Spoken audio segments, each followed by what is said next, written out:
Bismillahirrahmanirrahim. Saya akan melanjutkan penjelasan kode program klasifikasinya, di mana di sini kode programnya yaitu kode program yang ketiga, di mana akan mengklasifikasikan gelombang gravitasi dengan k-nearest Lightbowers KNN. Nah, di sini kita akan mengimport library yang dibutuhkan untuk menghandling data, untuk melakukan pelatihan model, lalu mengevaluasi dan memvisualisasikan ini untuk library yang dibutuhkannya. Lalu di sini untuk file path-nya dalam bentuk Excel yang saya buat dengan judul data gelombang gravitasi XLX. Nah, di data tersebut akan dibaca, data pada Excel tersebut akan dibaca, lalu akan menampilkan dataset untuk mengonfirmasi strukturnya, yaitu memprint sampel data, lalu akan membagi antara data feature sama data label target. Untuk X-nya itu adalah label target, dan untuk Y-nya itu adalah label untuk X itu ada features dan Y itu adalah target label. Lalu di sini akan dataset tersebut kan menuju pelatihan dan mengetes stratifikasi untuk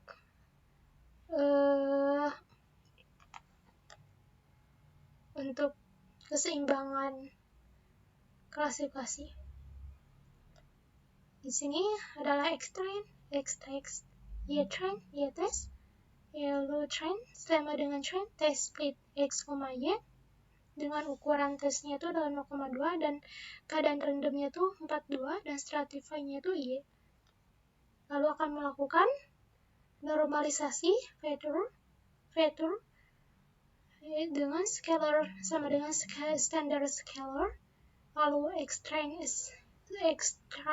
scaled sama dengan scalar.fit transform X-train. Lalu X-test scaled sama dengan scalar.transform X-test. Lalu akan menginisialisasi dan pelatihan model KNN model, Lightbowers classifier, and Lightbowers sama dengan 3, KNN model.fit X-train scaled Y-train.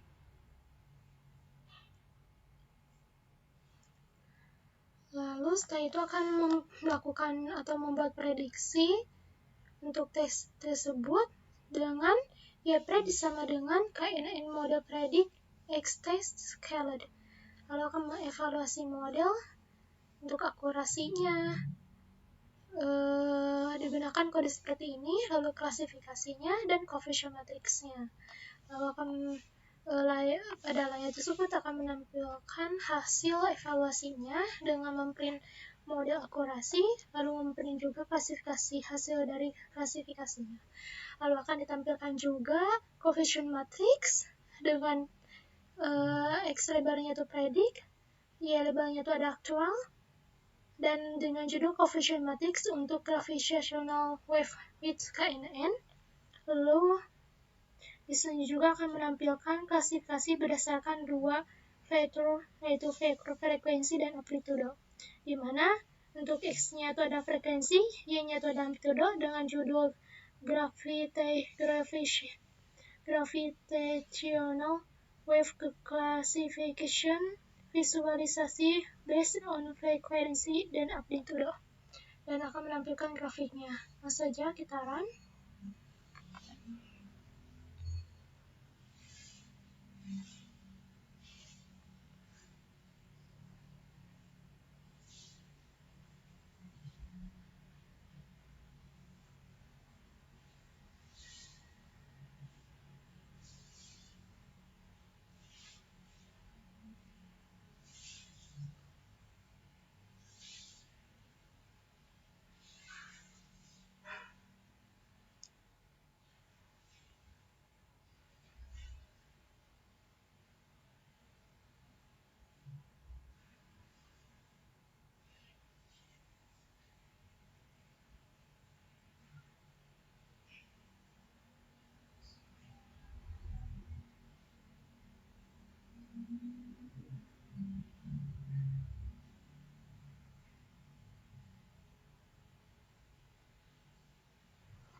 Nah, di sini terdapat hasil dari coefficient matriksnya, dan di sini untuk hasil dari interpretasinya, yaitu akurasinya adalah 100% yang menunjukkan bahwa model dapat memprediksi semua data pengujian dengan benar. Lalu presisi, recall, dan F1 score juga itu menunjukkan performa sempurna untuk setiap kelas peristiwa. Lalu di sini juga untuk coefficient matriksnya, yaitu yang ini menunjukkan semua prediksi itu berada pada diagonal utama, yang berarti tidak ada kesalahan klasifikasi. Nah, untuk nilainya hanya diagonal yang utama saja, dan di sekitar yang diagonal utama itu harus bernilai 0. Dan ini terbukti. Yang di sekitar diagonal utama itu, ini semuanya nilainya adalah 0.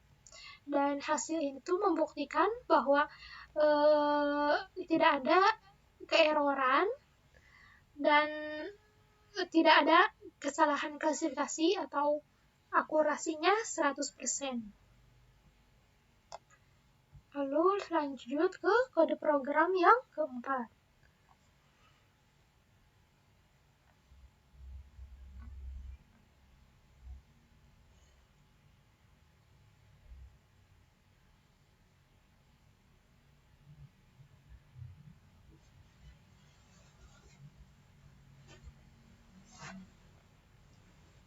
Lalu untuk kode program yang keempat ini adalah kode program pencarian partikel baru dengan insulasi forest. Nah, di sini kita akan menuliskan library yang dibutuhkan, yaitu library pandas, current ensemble, current preprocessing, lalu current matrix, lalu matplotlib, lalu seblom. Lalu di sini juga kita cantumkan data Excel. Nah, di sini data Excelnya saya sudah buat yang berjudul datapartikel.xls, dan data tersebut akan dibaca. Lalu kode program akan menampilkan dataset dan kolom untuk mengkonfirmasi struktur itu, di mana akan memprint data dari Excel, lalu memprint juga in kolom dalam dataset. Lalu akan transfer momentum dengan kolom yang bernama X, yaitu data transfer momentum, invarian massa, sudut peluruhan, sudut azimut, energi total. Lalu standar deviator, yaitu scalar sama dengan standar scalar, lalu scalar sama dengan scalar dot fit transform. Lalu akan membuat pelatihan isolasi forest, model isolasi forest dengan parameter adjust. Dengan kode program seperti ini, lalu akan memprediksi anomali anomali pada data, lalu akan mengconvert label untuk format numerik dengan tujuan untuk evaluasi. Lalu akan ditampilkan jumlah partikel normal dan anomali partikel.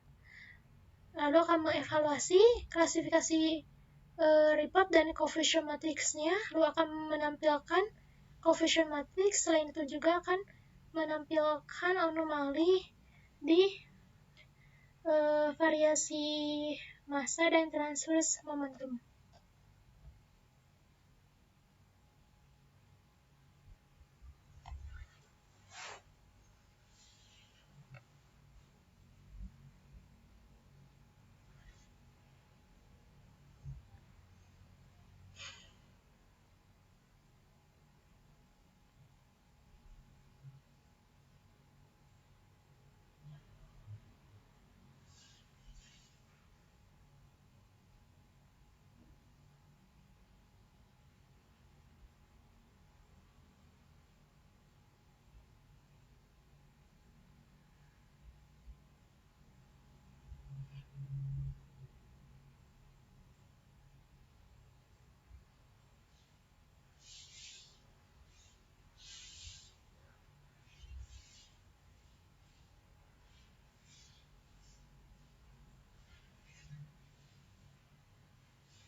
sudah muncul untuk coefficient matriksnya yang menunjukkan mayoritas prediksinya itu benar, berada pada diagonal utama, sehingga dapat dikatakan bahwa model ini bekerja dengan baik dalam membedakan sinyal anomali dari partikel yang sudah dikenal.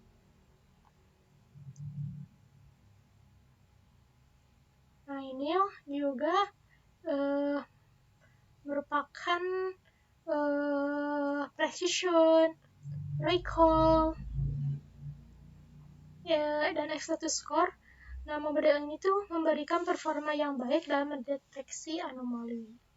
Selanjutnya, ke codingan yang kelima, yaitu program deteksi dark matter dengan SVM atau Support Vector Matching, di mana vektor Support Vector Matching ini membutuhkan library yang ini. Lalu program pertama, program akan melakukan pembacaan dataset dari file Excel. Nah, file path itu sama dengan untuk datanya tuh yang berjudul data dark matter. Nah, lalu data tersebut juga akan dibaca, lalu akan kode tersebut akan menjalankan penampilan beberapa baris awal data untuk verifikasi dengan memprint data dari Excel, lalu akan memisahkan fitur dan label, di mana untuk X-nya itu adalah data, pohonan energi, ionisasi, durasi sinyal, lalu Y-nya itu data label. Lalu akan mengonversi label dari teks menjadi angka, lalu label encoder, label encoder, lalu Y-nya itu adalah label encoder.fit transform. Lalu juga akan membagi data menjadi data pelatihan dan pengujian, yaitu sebesar 80:20, yaitu X-train, X-test, Y-train, Y-test, train test speed, XY test dengan ukuran tesnya itu adalah 0,2 dan keadaan random-nya itu adalah 42. Lalu akan melakukan normalisasi fitur dengan scalar sama dengan standar scalar, X-train scaled, lalu X-test scaled. Lalu akan membangun model SVM dengan memodelkan SVJ kernel sama dengan linear, keadaan random sama dengan 2, lalu model.fit X-train scaled Y-train, lalu juga kode program akan memprediksi sinyal dark matter pada data pengujian, yaitu Y-pred sama dengan model.predict X-test scaled. Lalu akan mengevaluasi model dengan akurasi sama dengan akurasi skor Y-test sama dengan Y-test, Y-pred. Lalu akan mengklasifikasikan rate, yaitu classification report Y-test, Y-pred, target names, label, encoder classes. Lalu akan memprint akurasi model dan memprint juga laporan klasifikasi. Lalu kode program akan menampilkan coefficient matrix, di mana dengan judul coefficient matrix untuk deteksi dark matter dengan SVM, dan hasilnya itu akan ditampilkan.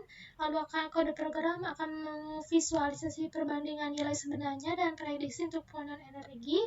Untuk sumbu X-nya itu adalah pohonan energi, sumbu Y-nya itu adalah label, 0 sama dengan noise dark matter dengan judul perbandingan prediksi dan nilai sebenarnya untuk pohonan energi, dan grafiknya itu akan ditampilkan. Lalu langsung saja kita run.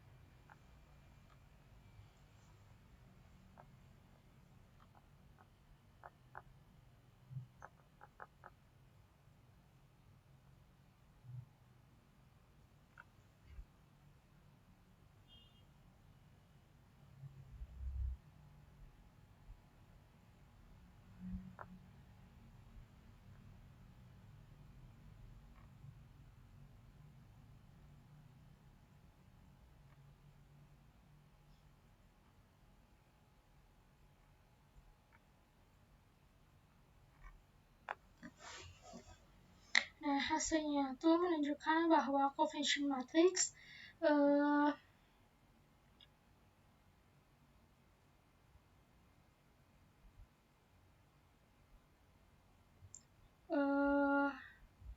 berada pada diagonal utama yang menunjukkan nilainya hanya di diagonal pertama, yang menunjukkan bahwa model ini bekerja dengan sangat baik dan tidak ada kesalahan maupun keeroran. Lalu di sini juga terdapat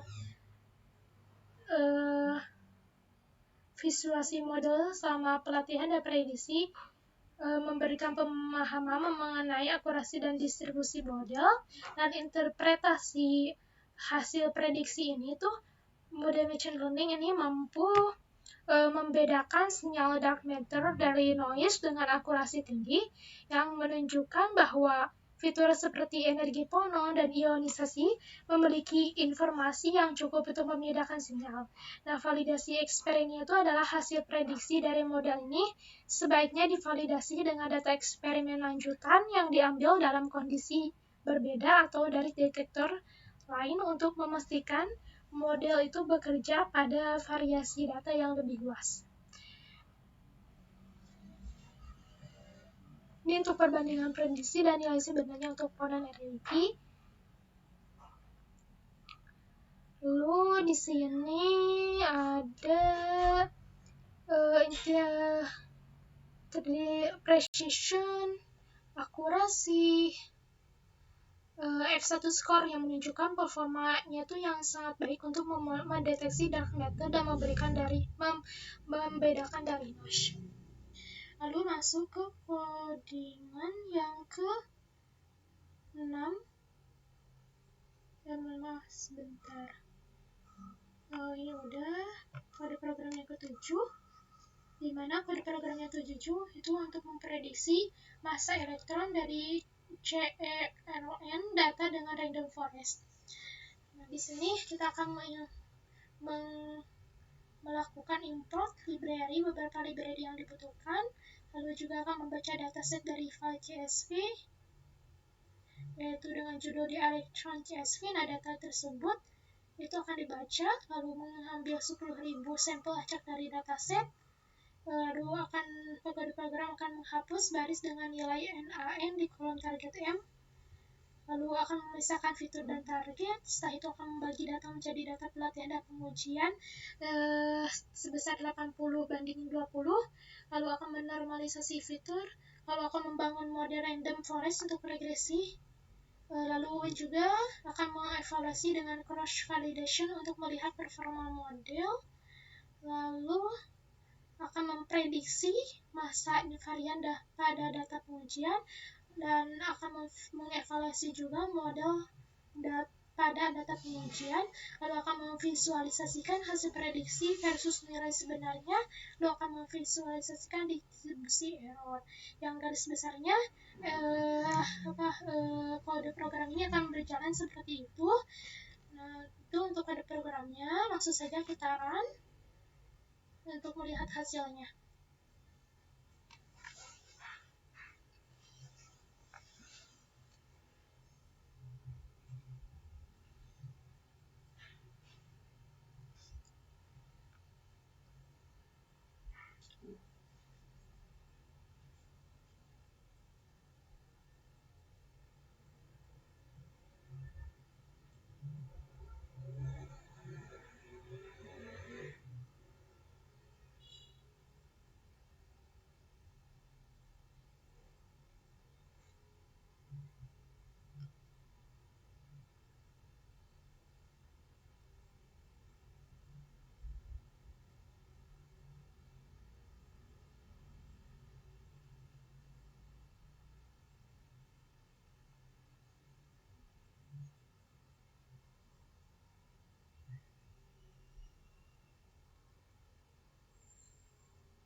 Masih loading.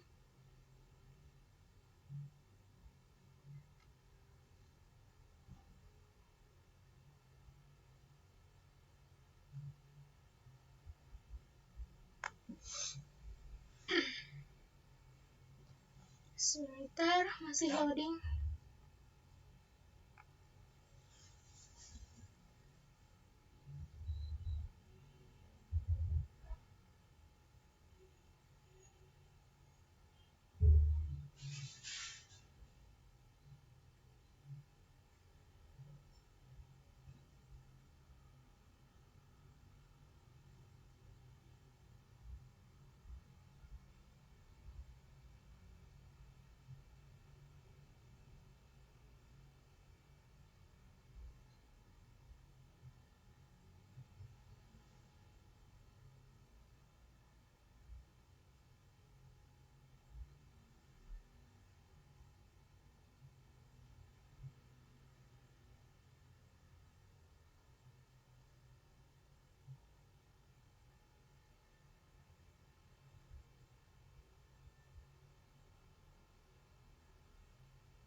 Nah, di sini sudah terlihat untuk grafiknya.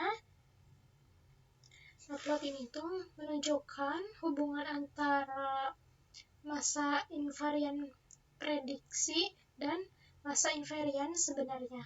Nah, garis diagonal itu menunjukkan prediksi yang sempurna, titik yang lebih dekat ke garis menunjukkan prediksi yang akurat.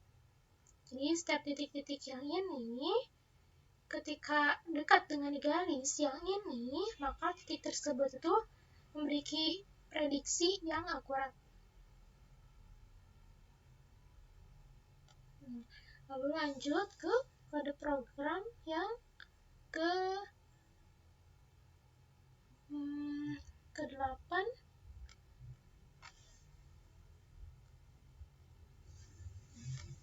Nah, kode program yang ke-8 ini program pencarian partikel baru dari CERN data dengan isolasi Forest. Di sini kita akan mengimport beberapa library yang dibutuhkan, lalu juga akan membaca dataset dari file CSV dengan file path-nya itu adalah di electron CSV ya, dan di electron.csv itu di dalamnya terdapat data-data, lalu data tersebut juga akan dibaca, lalu akan mengambil 10.000 sampel acak untuk efisiensi komputasi dengan data sampel sama dengan data sampel yang sama dengan 10.000, lalu keadaan randomnya itu 42, dan lalu akan menghapus spasi tambahan pada nama kolom, lalu data sampel columns sama dengan data sampel columns .str.strip, lalu akan menampilkan nama kolom untuk memastikan perubahan itu berhasil. Di sini akan memprint nama kolom dalam dataset, lalu data sampel itu sama dengan data sampel drop-name, lalu akan memisahkan fitur yang relevan untuk deteksi anomali, lalu akan melakukan normalisasi fitur dengan scalar sama dengan standar scalar, X scalar sama dengan scalar dot fit transform, lalu akan membangun model isolasi forest.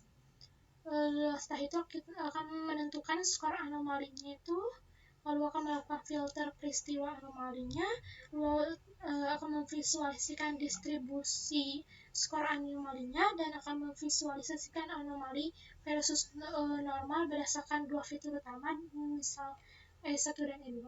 Itulah untuk garis besar proses pemrogramannya. Lalu saja kita untuk melihat hasilnya.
Nah, di sini terdapat distribusi skor anomalinya, yaitu count terhadap skor anomali, di mana histogram ini skor anomali itu memberikan pemahaman tentang bagaimana model mendistribusikan skor untuk menentukan anomali. Nah, titik data dengan skor lebih rendah dianggap, titik data dengan skor lebih rendah itu dianggap lebih anomali. Jadi ketika titik data atau berada di sini tuh dianggap skor anomalinya tuh lebih tinggi gitu.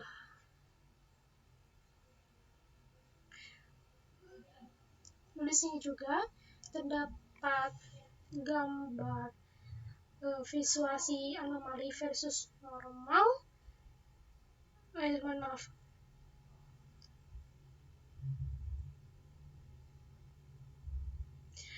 Scatter plot antara energi elektron 1 dan 2 itu menunjukkan distribusi titik anomali dibandingkan dengan titik normal, yang membantu kita memahami pola anomali secara visual. Nah, penggunaan untuk normal sama anomali itu untuk normal yang warna biru dan anomalinya yang berwarna merah. Nah, penggunaan isolation forest untuk mendeteksi anomali dalam data tumbukan Rayton dari Chen menunjukkan hasil yang menjanjikan dalam pencarian partikel baru dengan mengidentifikasi peristiwa langka atau jarang, dapat menyaring peristiwa yang mungkin mengindikasikan adanya fenomena baru di luar partikel yang sudah dikenal.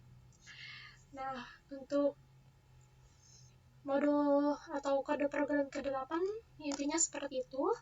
Nah, dengan mendeteksi anomali adalah langkah awal yang penting untuk penelitian lebih lanjut dalam fisika partikel, dan teknik ini itu dapat dikembangkan lebih lanjut dengan fitur yang lebih kompleks atau dengan menggabungkan algoritma lain untuk meningkatkan akurasi dalam pencarian partikel baru. Demikian yang dapat saya sampaikan untuk penjelasan kode program dan hasilnya. Mungkin terdapat kekurangan apapun dalam penjelasannya ataupun dalam ilmu saya, mohon maaf. Terima kasih. Wassalamualaikum warahmatullahi wabarakatuh.